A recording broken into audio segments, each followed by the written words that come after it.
Buenas a todos, quería saludarles un momentico en español. Estoy muy orgullosa de estar aquí en la Ciudad de México para presentar sobre Risky Feelings. Al lado mío es my boss, Matt Battersby, that you escucharon la introducción que hizo. Entonces, la presentación sí va a ser en inglés porque my boss no sabe hablar español, pero él nos viene visitando desde Londres, entonces y podemos colaborar en esta presentación. So without further ado, I do want to say a little bit about. Sin mayor preámbulo, quiero decir algo acerca de nuestro equipo. Entonces, somos el equipo de ciencias del comportamiento. Nuestro papel consiste en crear productos, políticas y comunicaciones para RGA y también para nuestros clientes, para ayudarlos a prepararse de mejor manera, para preparar cosas entonces que aseguren que nuestros consumidores sean capaces de, para que puedan cumplir sus metas financieras y de salud también. La manera como haremos esto, o como lo hacemos, esto lo hacemos combinando dos campos muy poderosos. Por un lado tenemos las ciencias conductuales. Los que no saben qué es una ciencia conductual, esencialmente es un estudio de la conducta humana y cómo tomamos decisiones. Hay muchísima teoría detrás de todo esto y muchas de estas teorías provienen de la psicología, las neurociencias, la economía, etc. Entonces, estas teorías específicas que conforman las ciencias conductuales, la manera como hemos agregado valor adicional a eso es combinándolo con la ciencia de datos. Entonces tengo la certeza de que muchos de ustedes en el público ya conocen la ciencia de datos, pero esencialmente consiste en analizar la inteligencia artificial, el aprendizaje por máquinas, la ciencia de datos, y combinamos estas dos áreas. A través de esto podemos apalancar el estudio de cómo pensamos, en cómo se comportan los seres humanos, cómo toman decisiones, y esto lo reforzamos con un análisis que nos permite hacer visiones más personalizadas acerca de cómo analizamos el comportamiento de nuestros consumidores. Entonces, nuestra presentación de hoy se enfoca en explorar el efecto de cómo las emociones tienen una influencia sobre nuestra toma de decisiones en torno a los seguros y cómo decidimos si compramos un seguro o no. Aplicamos las ciencias conductuales a lo largo de toda la cadena de valor, desde ventas hasta siniestros, y escucharán algunos ejemplos a lo largo de esta presentación, sobre todo relacionados con la cadena de valor de seguros.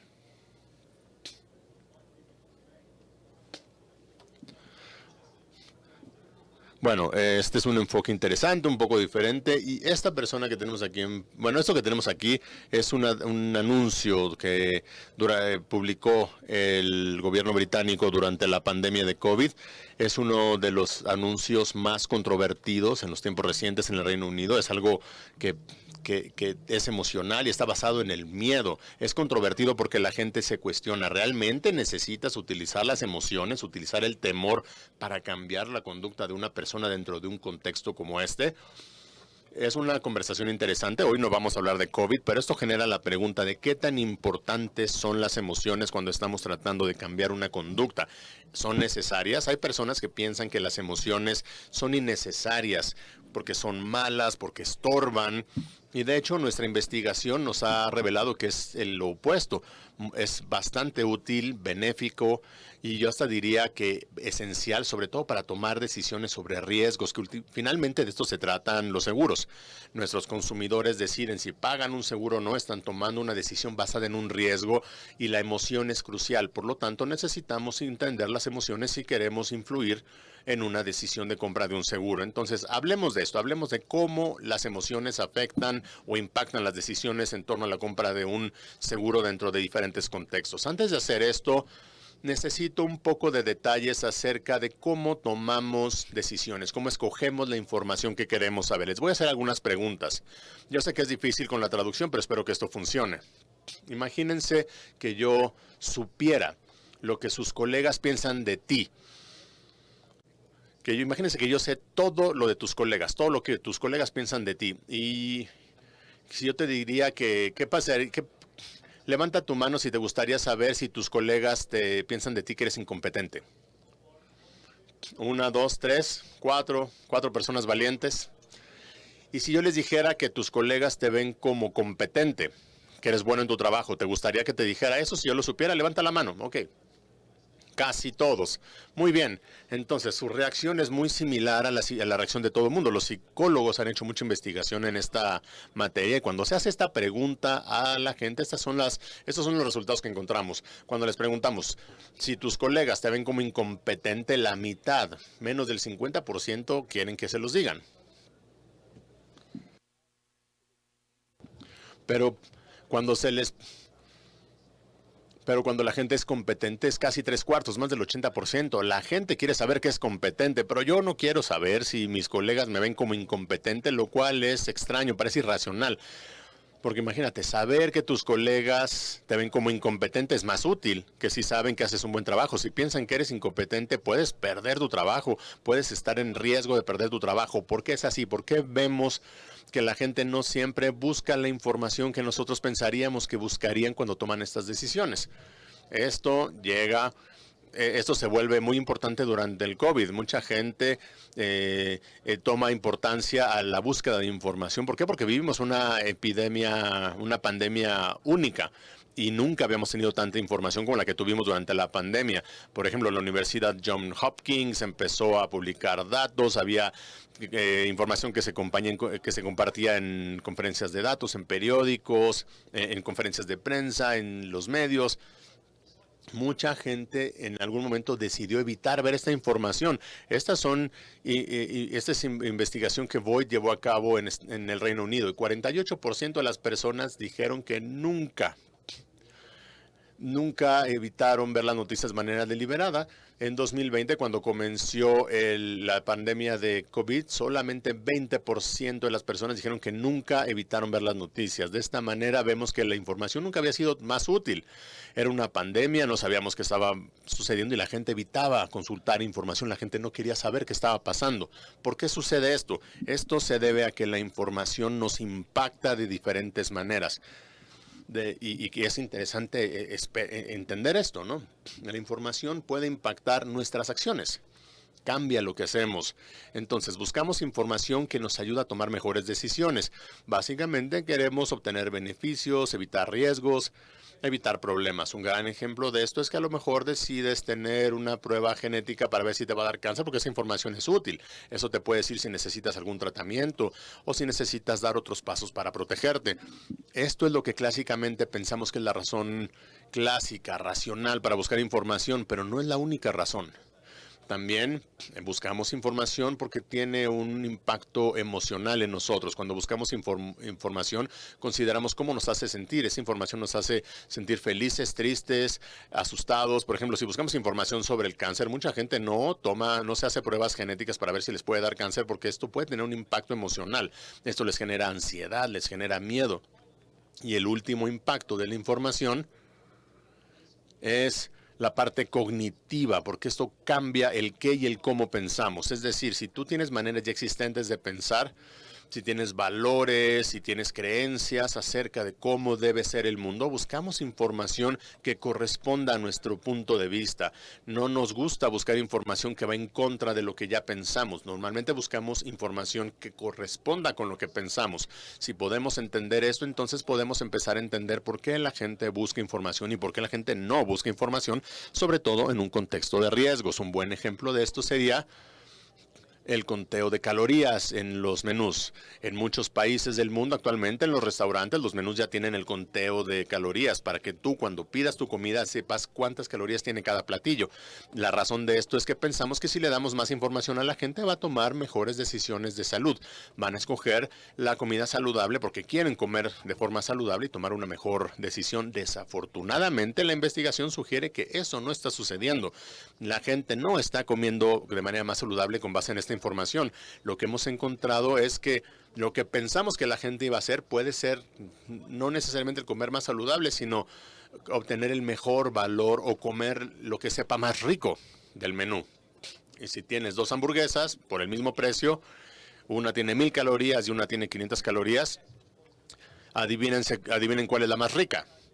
¿Cuál es la que tiene el mayor valor por el dinero? Bueno, la gente piensa en sus acciones de diferentes maneras y lo que hemos encontrado es que la gente no come más saludablemente, pero la gente a veces sí se pone más triste. Esta información entonces no cambia su conducta, pero sí les está haciendo sentirse culpables, avergonzados por las decisiones que toman cuando escogen sus alimentos. Entonces, los psicólogos que recientemente han preparado este plan nos han dicho, en lugar de crear una nación de comedores tristes, necesitamos una nación de gente que coma cosas más ricas.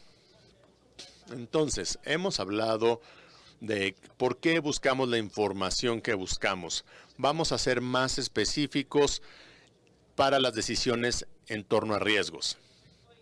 Para explicar esta conducta humana, les voy a mostrar un video muy corto acerca de los gatos. Obsérvenlo.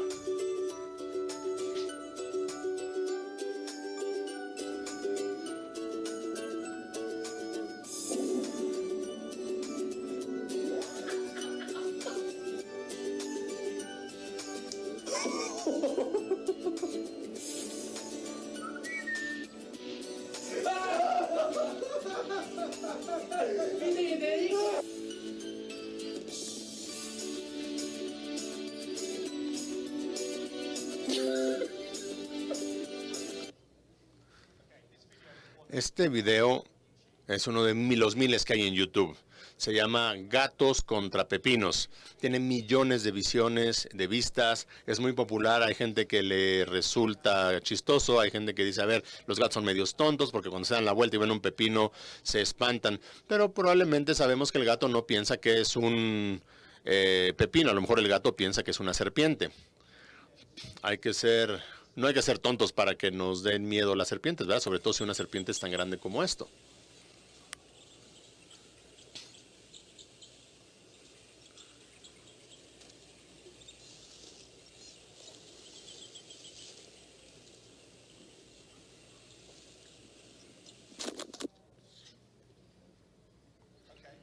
Ok, excelente. Varios de ustedes hasta saltaron, muchos hasta pusieron cara de miedo, algunos se rieron.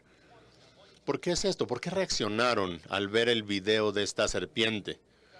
Ustedes saben que no hay una serpiente real detrás de la pantalla, no hay una serpiente aquí escondida. Reaccionamos así por la misma razón que el gato reacciona como reacciona ante el pepino. Hay ciertas conductas que son automáticas y están basadas en emociones. La emoción que ustedes tienen es el temor instantáneamente y eso cambia, tu cuerpo cambia lo que vas a hacer. Entonces la emoción es algo rápido, es una manera rápida de tomar una decisión sobre riesgos que influye sobre la decisión que vas a tomar. Entonces, para explicar esto, les voy a mostrar una imagen. Piensen lo más rápido que puedan. ¿Cuál es la emoción que este hombre está expresando? ¿Ok? Probablemente lo entienden. Enojo. Claro, es fácil. La siguiente, les voy a mostrar un cálculo. Hagan el cálculo lo más rápido que puedan. Denme la respuesta a este cálculo.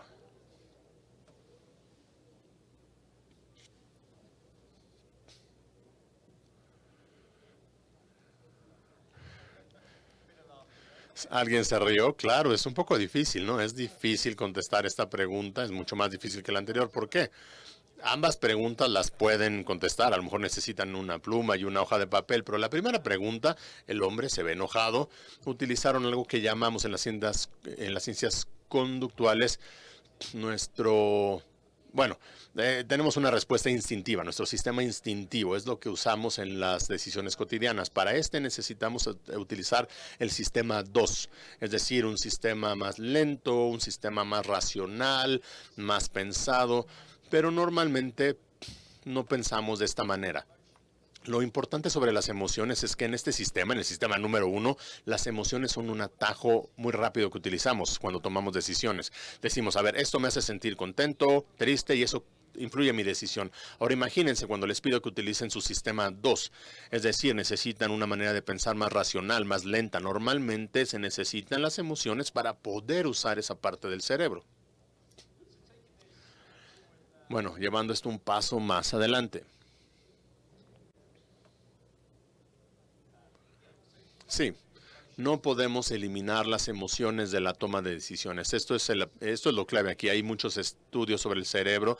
Desafortunadamente, personas así que tienen accidentes a veces sobreviven y tienen partes del cerebro con daños. Y lo que se ha encontrado es que si se daña la parte de las emociones del cerebro, es difícil tomar decisiones. Necesitamos las emociones para tomar decisiones en torno a riesgos. En nuestro contexto esto significa que, bueno, ¿cómo vendemos una protección contra riesgos?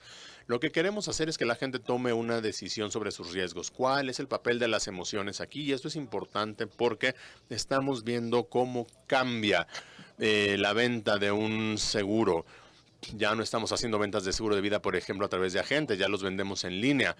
Yo les diría que el riesgo cuando hacemos esto es que hemos olvidado el papel de las emociones en las decisiones para comprar un seguro. ¿Y esto qué significa? Les voy a dar una explicación. Vender un seguro es diferente de vender casi cualquier producto, sobre todo los seguros de vida. Es muy fácil vender dulces, vender caramelos. Esa era la diapositiva anterior. Los dulces tienen un buen sabor, tienen mucho azúcar. La reacción emocional ante el dulce es felicidad. Todo lo que tienes que hacer para venderme un dulce es simplemente ponerlo en un empaque colorido, ponerlo al lado de la caja registradora del supermercado y lo voy a comprar. Es más difícil vender coles de Bruselas, por ejemplo. Las coles de Bruselas son buenas para la salud, a lo mejor lo sabes. Simplemente no tienen un buen sabor. Tu reacción emocional es de disgusto.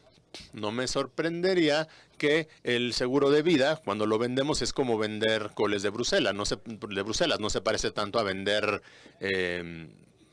dulces. No, sabemos que hay una reacción negativa y tenemos que saber cómo sobreponernos a una reacción negativa. Lo que tenemos que hacer ahora es fingir que estamos vendiendo dulces cuando seguimos vendiendo coles de Bruselas. Ahora hay dos maneras de vender las coles. ¿Cómo podemos mandar mejores mensajes? ¿Cómo podemos activar las emociones para que haya una influencia sobre el comportamiento de compra? Pero ¿cómo podemos utilizar mejores momentos?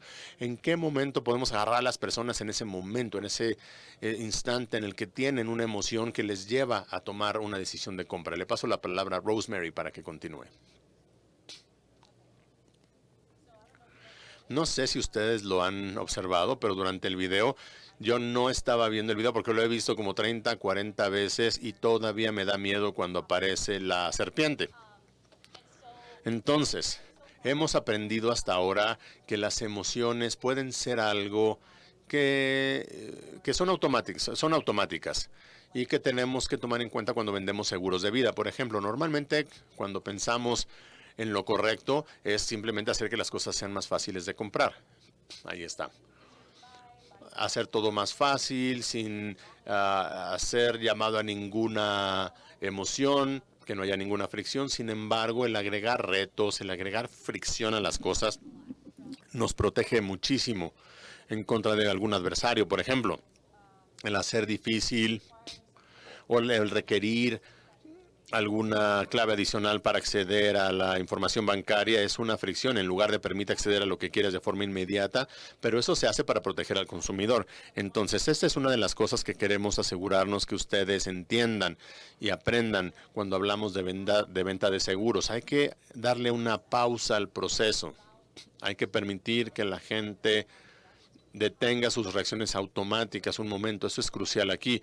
Otro ejemplo de la fricción positiva se encuentra en el mundo de las citas. No sé cuántos de ustedes sean solteros o solteras, cuántos de ustedes tengan un perfil en una aplicación de citas, pero habrán visto que hay algunas aplicaciones o páginas web donde hay gente de menor calidad y normalmente en esas páginas te permiten poner tu perfil muy rápidamente sin hacerte preguntas o sin solicitarte fotografías. Simplemente, mira, te dicen, puedes conocer a gente soltera en cuestión de segundos, pero hay páginas en donde tienes que entrar y esencialmente enviar tu información del acta de nacimiento y en qué momento te tomaste. Te pusieron tu primera vacuna, no sé, te piden mucha información. La diferencia entre ambos sitios sería la calidad de las personas que vas a encontrar. Entonces, el agregar más aspectos, más retos para completar un perfil en una página de citas, bueno, te implica que hay gente que es muy seria para buscar pareja porque está dispuesta a llenar más información. Esto explica cómo esto puede ser muy bueno para el consumidor. Esta es la fricción positiva. ¿Y cómo ligamos esto a las emociones? Una de las cosas que agrega emociones a la venta de seguros de vida, pensamos en qué tipo de emoción queremos despertar. Hay muchas. La pregunta que hacemos muchas veces es, ¿funciona el temor? ¿Funciona el miedo? ¿Podemos usar el miedo para vender seguros de vida? Esta es una pregunta muy controvertida y hay muchas razones por lo cual es así, porque es una cuestión moral. ¿Debemos hacerlo así o no? El miedo surgió mucho durante la crisis de COVID. Tenemos mucho miedo en cuanto al cambio climático. Entonces, ¿funciona el miedo? Puede funcionar, pero también hay ciertas precauciones que debemos tomar porque a veces no va a funcionar como uno quisiera. Y esencialmente es por eso que tenemos la ciencia conductual para poder explicar por qué existen estas discrepancias o discrepancias aparentes. ¿Cómo funciona el temor, el miedo? Este es un ejemplo de una campaña de salud pública en el Reino Unido. Estaban tratando de determinar cómo podemos hacer que la gente deje de beber tanto. El pensamiento aquí es, mira, vamos a decirle a la gente qué sucede cuando bebes.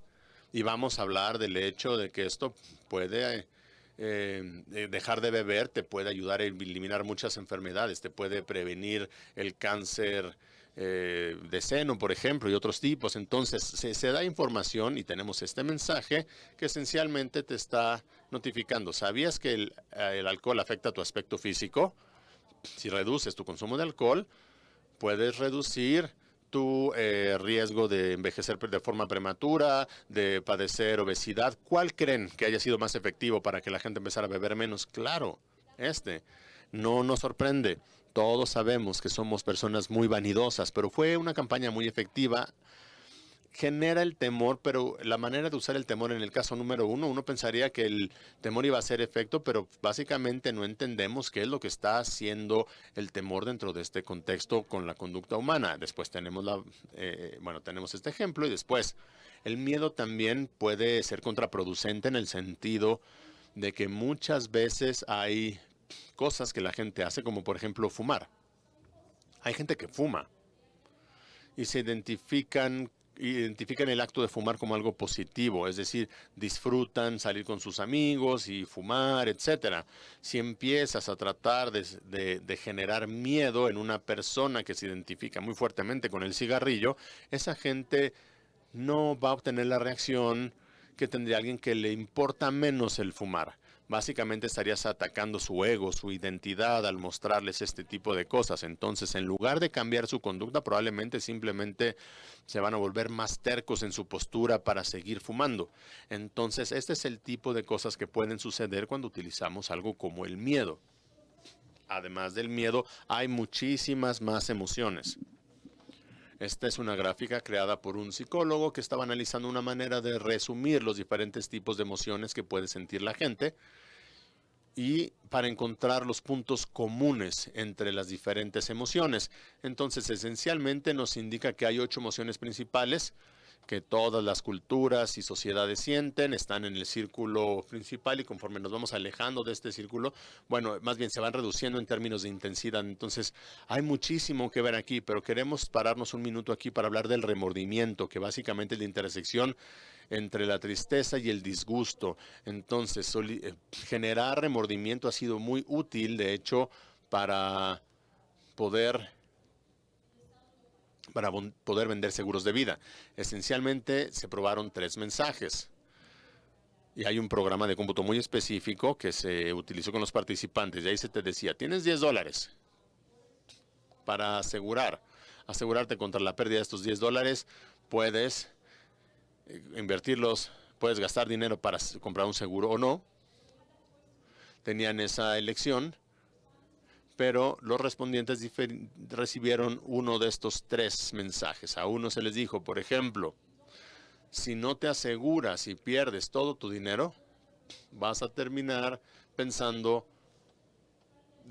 haber comprado un seguro.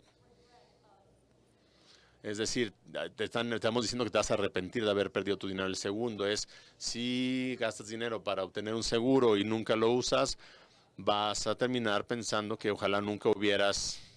Perdón, lo dije al revés. La primera condición nos está diciendo... Perdón, lo dije invertido. Pensé que lo estaba traduciendo en español en mi cabeza otra vez. El primero, vuelvo a la primera condición. No compras el seguro, pero pierdes tu dinero y hubieras deseado haber comprado el seguro. Es decir, eso te está diciendo, ese es el riesgo de no comprar un seguro. El segundo te dice sobre el riesgo de gastar el dinero, no pasa nada y después dices, perdí mi dinero. Y la tercera es una condición más neutral.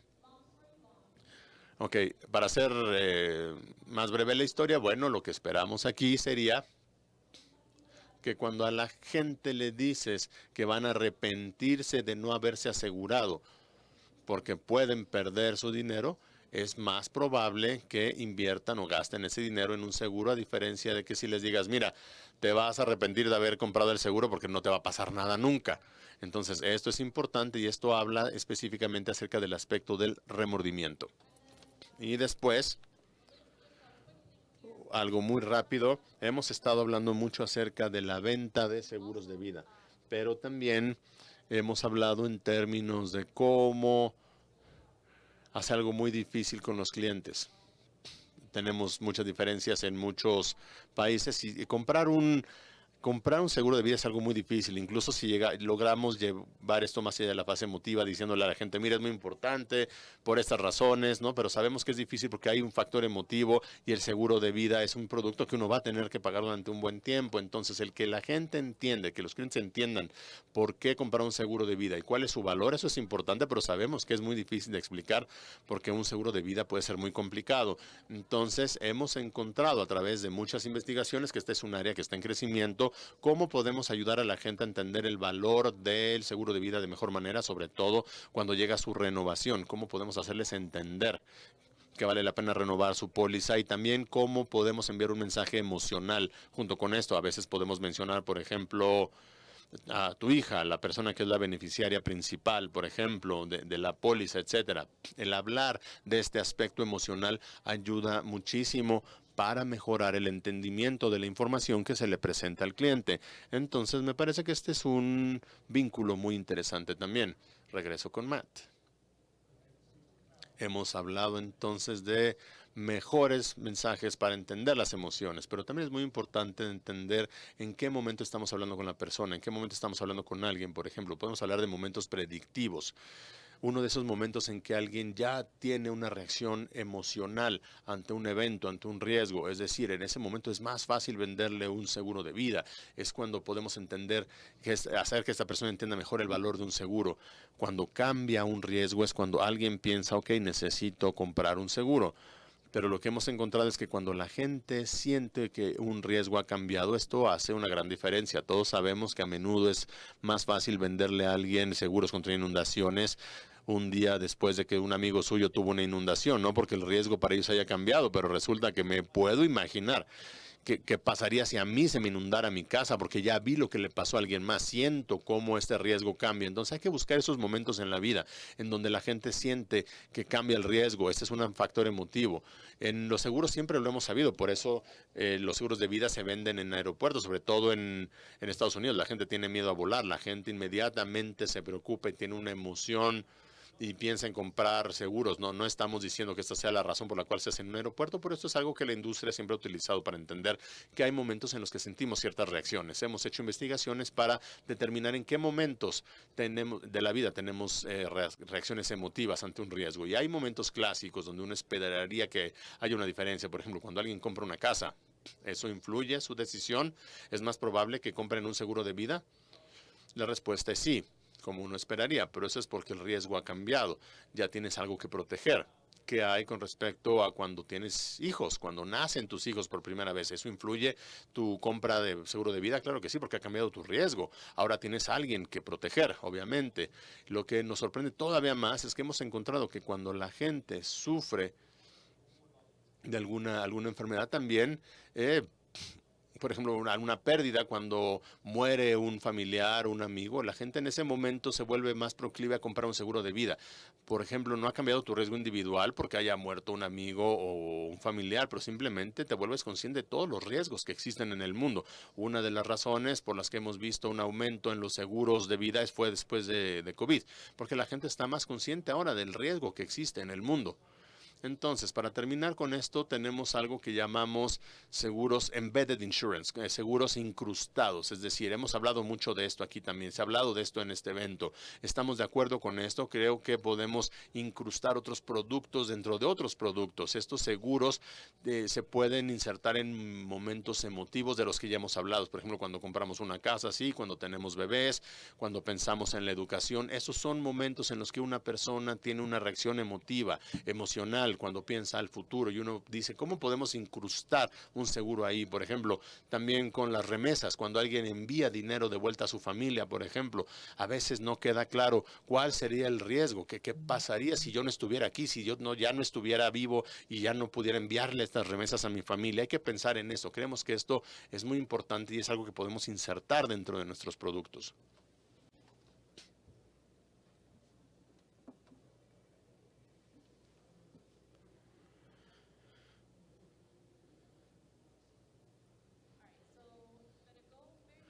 Sí, vamos a ver rápidamente el último ejemplo. Me encanta este ejemplo porque es un cambio muy sencillo que crea un impacto muy grande en lo que se refiere a cómo hacer que la gente divulgue más de la información que queremos que nos dé para una solicitud en la compra de un seguro. Ojalá ustedes recuerden que hace un poco hablamos de emociones, hablamos de cómo identificar, cómo nos identificamos con varias cosas. Entonces, muchas veces hacemos preguntas muy personales en solicitudes de seguros de vida. Este es un ejemplo, yo sé que es muy largo, pero básicamente aquí le preguntamos a la persona, ¿consumes alguna de estas drogas? ¿O en los últimos 10 años has consumido una de estas drogas? Y en esta misma lista tenemos cosas como, está la marihuana junto a la heroína, por ejemplo. Lo que le estás diciendo al solicitante aquí es que vas a tratar a alguien que fuma marihuana de vez en cuando, igual que alguien que consume heroína todo el tiempo. No sé ustedes, pero quizás hay gente que se sienta incómoda contestando sí, porque me estás diciendo que me vas a cobrar lo mismo que un usuario de heroína. Entonces, esencialmente, esta es una de las cosas que tratamos de evitar ahora. Entonces, la investigación nos ha ayudado a ver, sin embargo, que la gente, sobre todo, lo que hicimos fue tratar de identificar el estigma relacionado con los diferentes tipos de drogas para ver cómo la gente percibe las diferentes drogas y sobre todo en diferentes países. Y lo que hemos visto es que la gente ve el uso de la marihuana igual esencialmente en términos de estigma que como el uso del tabaco o de la nicotina.